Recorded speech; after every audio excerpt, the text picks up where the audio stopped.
स्वागत है आपका पॉजिटिव इनबॉक्स हिंदी चैनल पर। इस चैनल पर आपको नई नई और दिलचस्प कहानियां मिलती हैं। अगर आप पहली बार इस चैनल पर आए हैं तो चैनल को सब्सक्राइब कर लीजिए और वीडियो अच्छी लगे तो कमेंट और लाइक करना बिल्कुल मत भूलिएगा। बहुत ही पुराने समय की बात है। चांदपुर नाम के एक राज्य पर राजा ईश्वर दास का राज हुआ करता था। राजा ईश्वर दास एक बहुत ही परोपकारी और दयालु स्वभाव का राजा था। जो कोई भी राजा के दरबार में फरियाद लेकर आता वो मुंह मांगी मुराद पाता। उसके बारे में ये बात मशहूर थी कि उसके दरवाजे पर आने वाला कोई भी आदमी खाली हाथ वापस नहीं जाता था। एक दिन की बात है, राजा के दरबार में एक आदमी आया। उसने राजा को प्रणाम किया और कहने लगा, राजन, मैंने सुना है कि आपके सामने जो भी फरियादी आता है तो कभी खाली हाथ वापस नहीं लौटता। अगर ऐसा है तो क्या 3 दिन के लिए आप मुझे अपनी राजगद्दी सौंप सकते हैं? आप महल में जाकर आराम कीजिए और मैं राजगद्दी पर बैठकर आपका राजपाट चलाऊंगा। राजा उसी वक्त राजगद्दी से नीचे उतर आया और फिर अपने दरबार में मौजूद सभी मंत्रियों और दरबारियों को ये आदेश दिया कि आज से ठीक 3 दिन तक सभी लोग इस आदमी के आदेश का पालन करेंगे। ये कहते हुए राजा ने उस आदमी को अपनी जगह पर बिठा दिया और खुद अपने महल में चला गया। वो आदमी 3 दिन तक बड़े ही ठाठ से राजगद्दी पर बैठा रहा और पूरे राज्य का शासन चलाता रहा। चौथे दिन जब राजा उसके पास आया और कहने लगा कि भाई, अब तुम 3 दिन तक इस गद्दी पर बैठ चुके हो, अब राजगद्दी से उतर जाओ और अपना रास्ता लो। ये सुनकर वो आदमी कहने लगा, राजन, पहले तो मैं सिर्फ इस इरादे से आया था कि आपकी दानवीरता की परीक्षा लूं। सच में मैंने जैसा आपके बारे में सुना था उससे कहीं बढ़कर आपके बारे में पाया है। लेकिन अब 3 दिन तक इस राजगद्दी पर बैठने के बाद मेरा इरादा बदल गया है। इस राजगद्दी से उतरने का मेरा दिल नहीं चाहता। आपको तो सारी दुनिया ईश्वर का अवतार कहती है। मैं आपसे प्रार्थना करता हूँ कि ये राजगद्दी और राजपाट ईश्वर के नाम पर मुझे दान में दे दीजिए। राजा ने जब उसकी बात सुनी तो मुस्कुराते हुए कहने लगा, लो भाई, ये राजगद्दी और ये राजपाट आज से तुम्हारा हो गया। अब तुम इसे संभालो, मैं चलता हूँ। ये कहकर राजा अपने महल में वापस आ गया। उसने रानी को सारी बात बताई। रानी भी महाराज की तरह बहुत ही नेक दिल थी। उसने शिकायत का एक शब्द भी अपनी जुबान पर नहीं लाया।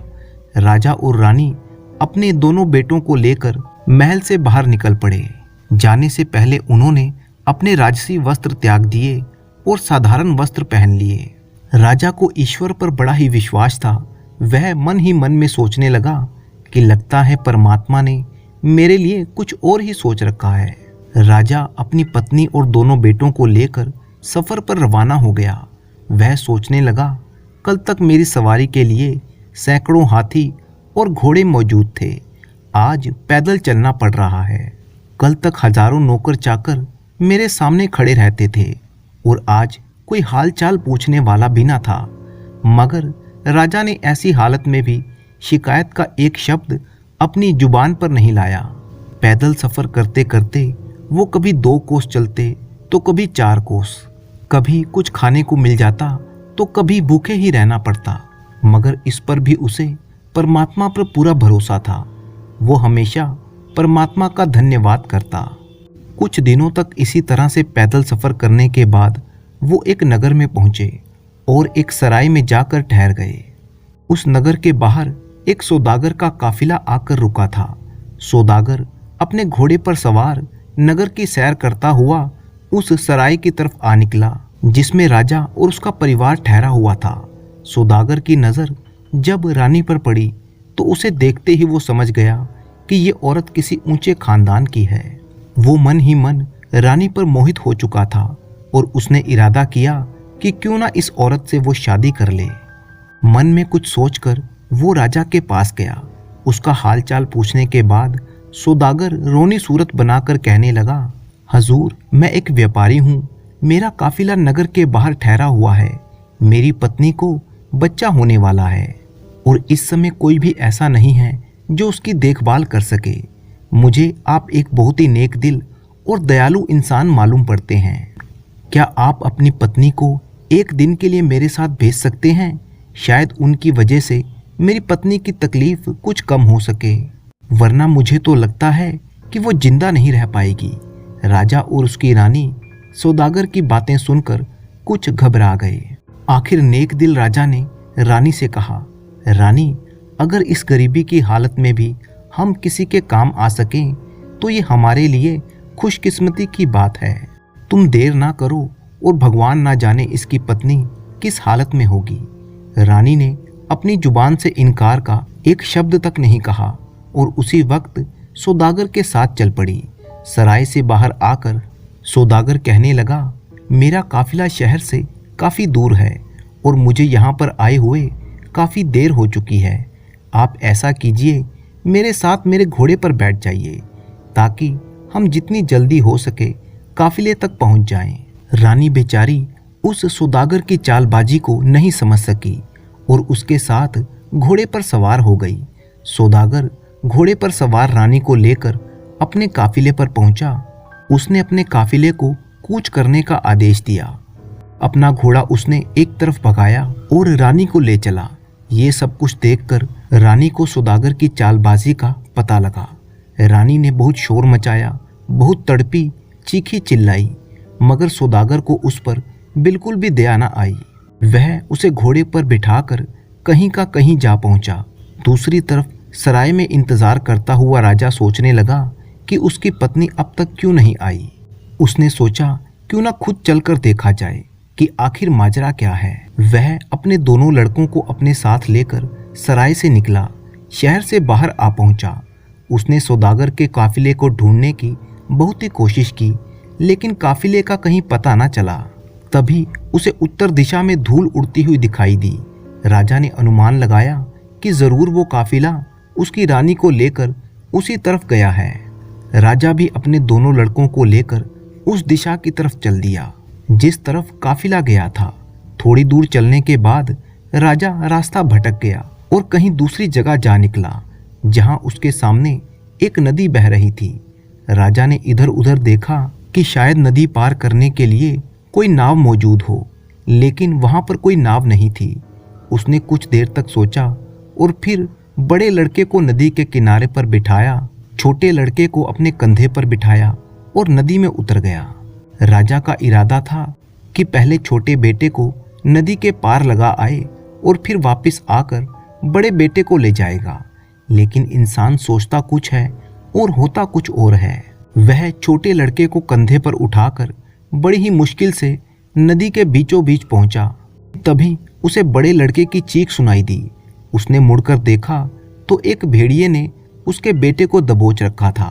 राजा अपने बेटे की चीख सुनकर घबरा गया। घबराहट की वजह से राजा के कंधे पर सवार उसका बेटा नदी में जा गिरा और बह गया। अब तो राजा खुद भी बहुत ही परेशान हो गया और नदी में गोते खाने लगा, मगर राजा की जिंदगी अभी बाकी थी। वह जैसे तैसे नदी के एक किनारे तक जा पहुंचा। राजा ये समझ रहा था कि उसके बड़े बेटे को भेड़िया ले गया और छोटा बेटा नदी में डूब गया। पहले तो राजपाट हाथ से गया और फिर रानी भी मुझसे छीन गई। अब दोनों लड़के भी उससे बिछड़ गए। राजा मन ही मन बहुत ही दुखी था। इसी हालत में वह चलते चलते, गिरते पड़ते दोपहर के समय एक नगर के पास जा पहुंचा तो देखा कि शहर के बीचों बीच एक खुले मैदान में लोगों की भीड़ जमा थी। भीड़ को देखकर राजा हैरानी में पड़ गया और सच्चाई मालूम करने के लिए उस तरफ बढ़ने लगा। उस नगर का ये रिवाज था कि वहाँ के राजा की जब मौत हो जाती थी तो सभी दरबारी और मंत्री शहर के लोगों के साथ एक मैदान में इकट्ठा हो जाते थे और फिर एक बाज को उड़ाया जाता। ये बाज जिसके भी सिर पर बैठ जाता उसी को राजा मान लिया जाता था और राजगद्दी सौंप दी जाती थी। लोगों की भीड़ इसी कारण से वहां पर जमा थी। बाज छोड़ा जा चुका था, मगर अभी तक वो किसी के सिर पर नहीं बैठा था। किस्मत शायद इसी राजा का इंतजार कर रही थी। जैसे ही राजा फटे हाल वहां पर पहुंचा, बाज जाकर उसके सिर पर बैठ गया। बाज का उसके सिर पर बैठना था कि फौरन सभी दरबारी और मंत्री हाथ जोड़कर उसके सामने आ खड़े हुए और उसे अपना राजा मान लिया। वे सभी उससे प्रार्थना करने लगे कि चलिए महाराज, अब आप ही इस देश के राजा हैं, चलकर अपनी गद्दी संभालिए। लेकिन राजा ने कहा, अरे भाई, मैं तो खुद राजपाट छोड़कर आया हूँ। अपना राजपाट छोड़कर ही मैंने ये फकीरी हासिल की है। अब मुझे किसी भी तरह के राजपाट की कोई इच्छा नहीं है। राजा का ऐसा कहना था कि दरबारी समझ गए कि हमें इससे अधिक अच्छा राजा नहीं मिल सकता। वे सभी जिद करने लगे कि आप ही हमारे राजा हैं। राजा के लाख मना करने पर भी लोगों ने उसे अपना राजा बनाकर ही दम लिया। उसे राजा के कपड़े पहनाए गए, सर पर मुकुट रखा गया, महल में ले जाकर उसे राजगद्दी पर बिठाया गया। इसके बाद कई दिनों तक उस नगर में नए राजा के चुने जाने की खुशी में उत्सव मनाया गया। राजा ने भी मन ही मन में इस राज्य को ईश्वर का पुरस्कार समझा। उस राज्य का राजपाट चलाने लगा, मगर दिल ही दिल में राजा दुखी रहता था। जब भी उसे अपनी पत्नी और अपने बेटों की याद आती तो उसकी आंखें नम हो जाती। अब जरा उन बेटों का भी हाल सुनिए। जिस लड़के को भेड़िया उठाकर ले गया था तो रास्ते में ही एक शिकारी की नज़र उस पर पड़ी। उसने अपना तीर कमान पर चढ़ाया और निशाना सीधा भेड़िए पर लगाया। भेड़िया वहीं पर ढेर हो गया और लड़के की जान बच गई। जो लड़का नदी में डूब गया था, एक मछुआरे ने उसे बचा लिया। ये दोनों ही आदमी बे औलाद थे और उन्होंने इन दोनों लड़कों को अपनी औलाद समझकर इनका पालन पोषण किया। ये दोनों ही आदमी उसी नगर के रहने वाले थे जहां इन लोगों का पिता राजा बन चुका था। दोनों ही लड़के अपने अपने घर में बड़े हुए तो वहां के राजा की सेना में वे भर्ती हो गए।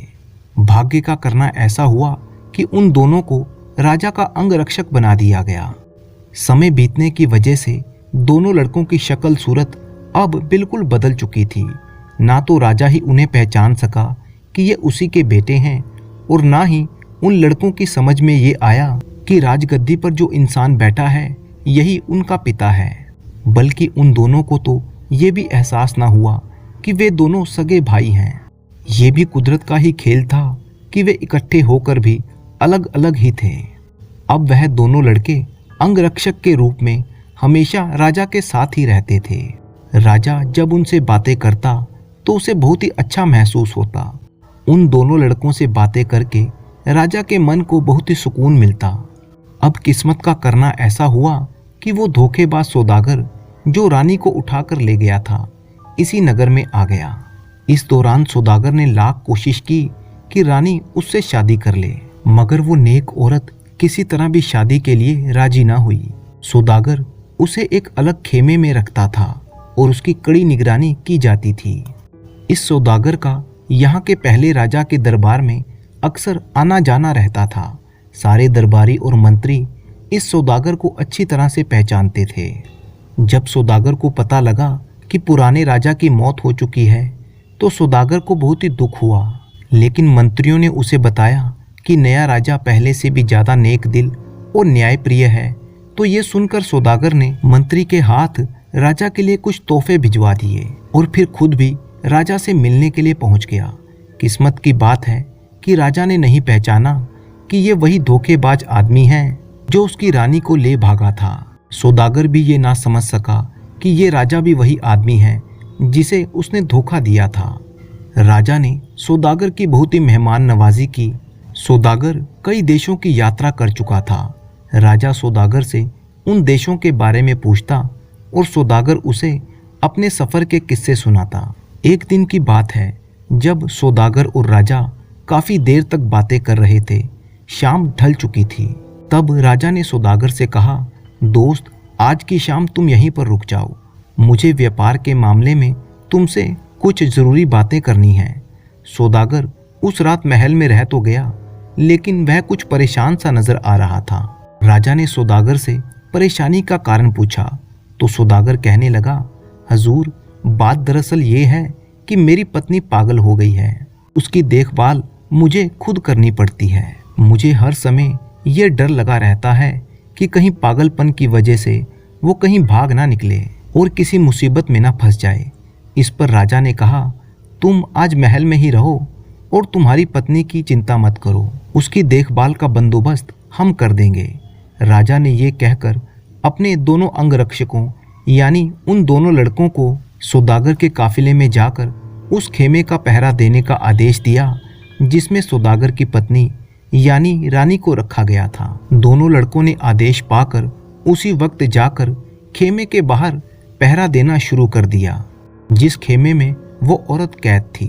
रात जब आधी से ज़्यादा गुजर चुकी तो छोटे लड़के को नींद आने लगी। उस पर बड़े लड़के ने कहा, देखो भाई, इस समय नींद का आना ठीक नहीं है। कहीं ऐसा ना हो कि हम दोनों की गलती के कारण ये औरत खेमे से निकलकर भाग जाए। इस पर छोटे लड़के ने कहा, तो फिर भाई ऐसा करो कि कोई ऐसी कहानी सुनाओ जिसे सुनकर नींद उड़ जाए। ये सुनकर बड़े भाई ने जवाब दिया कि मैं तुम्हें अपनी ही कहानी सुना देता हूँ। अगर गौर से सुनोगे तो नींद तो क्या, तुम्हारी भूख प्यास तक उड़ जाएगी। ये कहने के बाद उसने कहानी सुनाना शुरू की। अरे भाई, मैं एक राजा का बेटा हूँ। मेरे पिता की न्यायप्रियता और दयालुता की दूर दूर तक धूम थी। लोग उसे ईश्वर का अवतार मानते थे। उसने अपना राजपाट ईश्वर के नाम पर एक आदमी को दान में दे दिया और फिर मेरी माँ और मेरे भाई को साथ लेकर सफर पर रवाना हो गया। रास्ते में एक सौदागर ने धोखा देकर मेरी माँ को भगा कर ले गया। हम दोनों भाई अपने पिता के साथ ही थे। आगे चलकर हमें एक नदी मिली जहाँ पर कोई नाव नहीं थी। मेरे पिता ने मुझे किनारे पर बिठाया और छोटे भाई को कंधे पर बिठाकर नदी के पार ले चला। अभी वो नदी के बीचों बीच ही पहुंचा था कि मुझे एक भेड़िए ने आ दबोचा। मेरे चीखने चिल्लाने से मेरे पिता घबरा गए और छोटा भाई उनके कंधे से उचक कर नदी में जा गिरा। इसके बाद उनका क्या हुआ मुझे कुछ मालूम नहीं, लेकिन मुझे एक शिकारी ने उस भेड़िए से छुड़वा लिया और फिर मेरी किस्मत मुझे इस राजा तक ले आई। ये सुनकर दूसरा लड़का फौरन उससे लिपट गया और कहने लगा, नदी में गिरने वाला वो बच्चा मैं ही था। मुझे एक मछुआरे ने डूबने से बचाया। फिर दोनों भाई गले लगकर रोने लगे। उन दोनों के रोने की आवाज़ सुनकर अंदर खेमे में बैठी हुई औरत अचानक चौंक पड़ी। वो उन दोनों लड़कों से इसका कारण पूछने लगी। दोनों लड़कों ने जब सारी कहानी उस औरत को बताई तो वो कहने लगी, मेरे बच्चों, तुम अपनी माँ को नहीं पहचान सके। ये कहते हुए वो उन लड़कों से लिपट गई। तब उनकी माँ ने बताया कि मैं अब तक इस सौदागर की कैद में थी। दोनों लड़के माँ माँ पुकारते हुए उससे लिपट गए। इसके बाद वे दोनों उसी समय राजा के पास गए और उसे सारी घटना कह सुनाई। राजा को अभी तक ये नहीं मालूम था कि सौदागर की कैद में जो औरत है वह उसी की पत्नी है, लेकिन अब उसे ये मालूम था कि वो औरत इन दोनों लड़कों की माँ है। तो राजा ने ये फैसला किया कि वो इसी वक्त सारे मामले का दूध और पानी का पानी करेगा। उसने उसी समय उस औरत को लाने के लिए सिपाही भेजे। वो औरत जब राजा के सामने पेश हुई, जैसे ही राजा की नज़र उस पर पड़ी तो राजा की समझ में सारा माजरा आ गया। राजा की पत्नी भी अपने पति को देखते ही पहचान गई और उसके कदमों में गिर गई। दोनों भाई भी अपने पिता को पहचान चुके थे और पिताजी पिताजी कहते हुए वो राजा से लिपट गए। सौदागर ने जब ये देखा कि उसकी पोल अब खुल चुकी है तो वह वहां से भागने लगा, मगर राजा के सिपाहियों ने उसे ये मौका नहीं दिया। उसे गिरफ्तार करके कारागार में डाल दिया गया। अगले दिन राजा ने उस सौदागर का सारा माल जब्त किया और उसे मृत्यु दंड दे दिया गया। अब जरा उस आदमी का हाल भी सुनिए जिसने राजा से राजपाट दान में हासिल किया था। राजपाट मिलने के बाद वह बहुत ही मन चला और निर्दयी हो गया था। अपने खजाने को भरने के लिए उसने प्रजा पर कई तरह के कर लगा दिए। बेचारी गरीब प्रजा उसके जुल्म से परेशान हो गई। यहाँ तक कि मंत्री और दरबारी भी इस राजा से परेशान आ चुके थे। वे सभी इसी चिंता में रहते थे कि किसी तरह से वो अपने असली राजा का पता लगा पाएं तो इस अत्याचारी राजा को हटाकर एक बार फिर से उसे राजा बना दें। जब ये खबर उस राज्य तक पहुंची कि उनका राजा एक नए राज्य का राजा बन चुका है तो एक मंत्री ने उस अत्याचारी राजा को जहर देकर मार डाला। इस तरह से उस अत्याचारी राजा का अंत हो गया और वह मंत्री राजा के पास आया। सभी दरबारियों की तरफ से उसने प्रार्थना की कि वह फिर से अपने पुराने राज्य का राजपाट संभाल ले। राजा के मन में भी अपने पुराने राज्य के लिए प्रेम जाग गया। वह अपने मंत्री के साथ उस राज्य में आया। इसके बाद वर्ष के 6 महीने वह अपने पुराने राज्य में रहता और फिर वर्ष के अगले 6 महीने वह अपने नए राज्य में रहता। इस तरह से वह दोनों राज्यों की बागडोर संभालता था। कुछ ही वर्षों के बाद जब राजा के दोनों पुत्र राजपाट संभालने के योग्य हुए तो राजा ने उन दोनों को एक एक राज्य का राजा बना दिया और खुद वह ईश्वर की भक्ति करने में अपनी जिंदगी के बचे हुए दिन गुजारने लगा।